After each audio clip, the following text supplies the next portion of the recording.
ये एक्शन का रिएक्शन है। किसने कहा है? एस टी हसन ने। एस टी हसन मुरादाबाद से सपा के निवर्तमान सांसद हैं, अर्थात 2019 से 2024 तक वह मुरादाबाद कॉन्स्टिट्यूंसी के सांसद रहे हैं। मुरादाबाद मेरा गृह जिला है, यानी कि 2019 से 2024 तक वह मेरे भी सांसद रहे हैं। कल दिल्ली पुलिस पर जो आक्रमण हुआ है तुर्कमान गेट के पास, जहां पर वह अवैध अतिक्रमण को हटवाने के लिए गई हुई थी, उसको उन्होंने बोला है ये एक्शन का रिएक्शन है। अब ध्यान दीजिए, मैं यहाँ पे दो शब्दों को प्रयोग में ले रहा हूं, आक्रमण और एक्शन का रिएक्शन। अब यदि आप आक्रमण शब्द को समझते हैं तो आक्रमण सैद्धांतिक रूप से दो सेनाओं के मध्य में होता है, और तब एक सेना दूसरी सेना के परिप्रेक्ष्य में कहती है कि आक्रमण हो गया है। इस आक्रमण शब्द में आक्रमण भारत के राज्य पर किया गया है, क्योंकि राज्य ने कोई एक्शन लिया था, उस एक्शन का रिएक्शन हुआ है। आक्रमण यानी कि विद्रोही सेना ने राज्य की सेना पर आक्रमण कर दिया है। अब मैं सर राज्य पर आक्रमण क्यों बता रहा हूं? अटैक किस पर हुआ? दिल्ली पुलिस पर। दिल्ली पुलिस किसकी? दिल्ली राज्य की। दिल्ली राज्य किसका? भारतीय संवैधानिक व्यवस्था में केंद्र शासित प्रदेश। यहां पर दिल्ली पुलिस केंद्र सरकार के द्वारा दिखी जाती है, क्योंकि दिल्ली अपने आप में एक यूनियन टेरिटरी है, यानी कि इन्वॉल्वमेंट दिल्ली परिसंघ के रूप में या यूनियन टेरिटरी के रूप में दिल्ली का भी हो जाता है और केंद्र सरकार का भी हो जाता है। केंद्र सरकार की पुलिस और दिल्ली की सिविक अथॉरिटीज यानी कि स्थानीय प्रशासन के लोग उस अतिक्रमण को हटवाने गए थे, जहां पे दिल्ली पुलिस उनको सुरक्षा उपलब्ध करवा रही थी। किसके आदेश पर करवा रही थी? भारतीय न्यायपालिका के आदेश पर, जिसमें उच्च न्यायालय यानी कि दिल्ली हाईकोर्ट की तरफ से फाइनल ऑर्डर आ गया कि हाँ ये अतिक्रमण है और इसको हटवा दिया जाए। तो उसको हटाने के लिए खुरपी और छेनी हथौड़ा तो लेके जाएंगे नहीं, बुलडोजर ही लेके जाएंगे। तो बुलडोजर वहां पर गए। रात में तैयारी पूरी करने की पूरी व्यवस्था कर ली गई थी, दिन के समय लोगों से बात कर ली गई थी और दिन निकलते ही इस क्रिया को प्रारंभ करना था। इसी बीच में दिल्ली पुलिस पर आक्रमण हो जाता है, यानी कि भारत राज्य पर आक्रमण हो जाता है। भारत राज्य यदि एक सेना के रूप में हम लेते हैं तो दूसरी विधर्मी सेना ने इस सेना पर आक्रमण कर दिया है। क्यों? क्योंकि विश्वव्यापी उम्मा अंतिम लक्ष्य है। उस विश्वव्यापी उम्मा को बनाने में यह भारत राज्य की सेना एक अवरोध के रूप में काम कर रही है। तो अगर इस पर आक्रमण नहीं करा गया और इसको साफ करके सपाट नहीं करा गया तो ये हमारी उम्मा को बनने से रोक देगा। उम्मा ग्लोबल इस्लामिक कम्युनिटी, भारत को इसमें लाया जाएगा। उस ग्लोबल इस्लामिक कम्युनिटी का एक उदाहरण मैं आपको देता हूं। न्यूयॉर्क का मेयर हमदानी उमर खालिद के लिए यह सहानुभूति पत्र लिखता है। यह भारत की संप्रभुता पर आक्रमण था और भारत की न्यायपालिका को दबाव में लेने वाला काम था। अब आप समझे ये नेटवर्क कितना विश्वव्यापी हॉरिजॉन्टल क्षैतिज स्तर पर फैला हुआ है, जहां पे अंदर और बाहर की कोई सीमा ही नहीं है। इसलिए इस्लाम में राष्ट्र का कॉन्सेप्ट नहीं है, क्योंकि राष्ट्र का कॉन्सेप्ट आपको सीमा में बांधता है और हमको तो पूरी ग्लोबल मुस्लिम इस्लामिक कम्युनिटी की स्थापना करनी है। इसलिए इसकी स्थापना में हमको जो मूलभूत तत्व चाहिए वह भूमि है। जब भूमि होगी नहीं तो एक्शन रिएक्शन कहां पर होगा? उस भूमि को आपको कैप्चर करना पड़ेगा। उसको आप कैप्चर कैसे करेंगे? पैसा तो आपके पास है नहीं, ये तो गरीबी में गुर्बत में जीने वाले लोग हैं। तो क्या करा जाए? इस पर अवैध कब्जा करा जाए। इस अवैध कब्जे को करने के बाद वहां पर चार मीनारें स्ट्रक्चर्स खड़ी करी जाएं और जिनके माध्यम से वहां पे मदरसा और भारत विरोधी गतिविधियां चलाई जा सकें। तभी तो उम्मा स्थापित होगी, तभी तो ग्लोबल मुस्लिम इस्लामिक कम्युनिटी स्थापित होगी। इसके लिए जिहाद करना पड़ेगा। चार प्रकार का जिहाद है। सह अस्तित्ववादी गंगा जमनी तहजीब, शांति दूत बन के रहेंगे तब तक, मैं और तुम भाई भाई, और फिर गंगा जमनी तहजीब की बात करी जाएगी।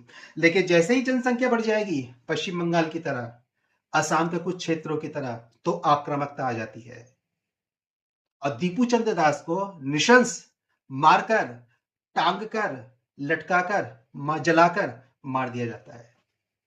महिला के साथ बलात्कार होता है, उससे पहले उसके बाल काट दिए जाते हैं। यह भारत में भी होता है। क्यों? क्योंकि जब तक हम तुम्हारी महिलाओं पर अटैक नहीं करेंगे तो इस स्वाभिमान पे चोट कैसे करेंगे हम?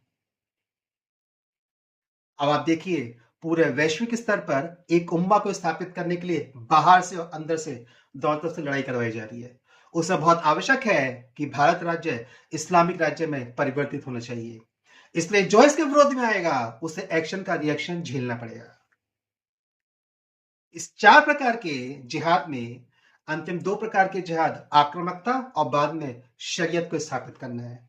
और एआईएमएम का पत्रकार, क्योंकि टीवी मेरे पीछे खुला, इस पे लगातार डिबेट चल रही थी, वो कह रहा था कि 1951 से पहले जब संविधान लागू नहीं हुआ है, उससे पहले जो भी स्ट्रक्चर्स हैं इस्लामिक, वह संवैधानिक ही हैं, चाहे वो अतिक्रमण पे ही बनी हुई हैं। अब आप समझ रहे हैं, भारत को संवैधानिक और गैर संवैधानिक रूप में 2 भागों में विभाजित करा जा रहा है।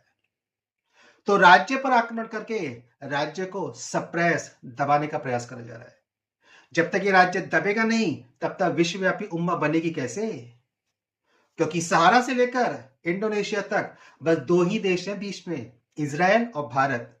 जिस दिन भारत कन्वर्ट हो गया, पूरी विश्व उम्मा बन के तैयार है, क्योंकि यूरोप में आप मानिए 2030 के बाद यूरोप में सिविलाइजेशनल वॉर्स चलेंगे, क्रूसिफिकेशन वहां पे स्टार्ट हो जाएंगे, उन्हें लंडिस्तान और पेरिस्तान बनाने हैं।